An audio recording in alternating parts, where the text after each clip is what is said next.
এইবাৰ 2025ৰ মাঘৰ উৰুকা আপোনালোকে কেনেদৰে চেলিব্ৰেট কৰিলে বলক মই মোৰ ভাগৰ উৰুকা চেলিব্ৰেশ্যন দেখাওঁ। অহিনপিলিৰ দৰে এইবাৰো কিন্তু মাঘৰ বিহুত পিঠা নবনোৱাকৈ নাই দেই, সেয়া মেণ্ডেটৰী। অকল বৰা চাউলৰ পিঠাই নহয় দেই, এইবাৰ চুঙা পিঠা আৰু তেল পিঠাও যা যোগাৰ কৰিছোঁ। এয়া ৰাতিলৈ কৰিবলৈ চুঙা। এইবাৰ আমি ভেলা পুজিও ঘৰতে বনাইছোঁ। এয়া ৰাতিৰ যা যোগাৰ। এইবাৰ ভাবিছোঁ চুঙাত দিয়া মাংস বনাই চাম। আগে পিছে বনাই নাই পোৱা।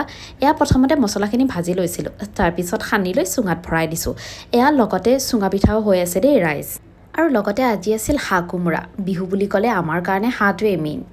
ঘৰত 4টাই মানুহ, সেইকাৰণে ভাবিলোঁ গোটেইকেইটাই একেলগে উমলোঁ। অলপ একেলগে ফূৰ্তি ফাৰ্তা কৰি লগতে এয়া চুঙা পুৰি আছোঁ। আৰু এয়া চাওকচোন, চুঙাত দিয়া মাংস হৈ গ'ল। পানী দিয়া নাছিলোঁ, কেনেকৈ যে পানীবোৰ উঠিল নাজানো দেই। আৰু এয়া লগতে মই হাঁহ বনাই আছিলোঁ। এইফালে চুঙাত দিয়া মাংস খাই খাই হাঁহ বনাই আছিলোঁ। এয়া লাষ্টত হাঁহ হৈ গ'ল।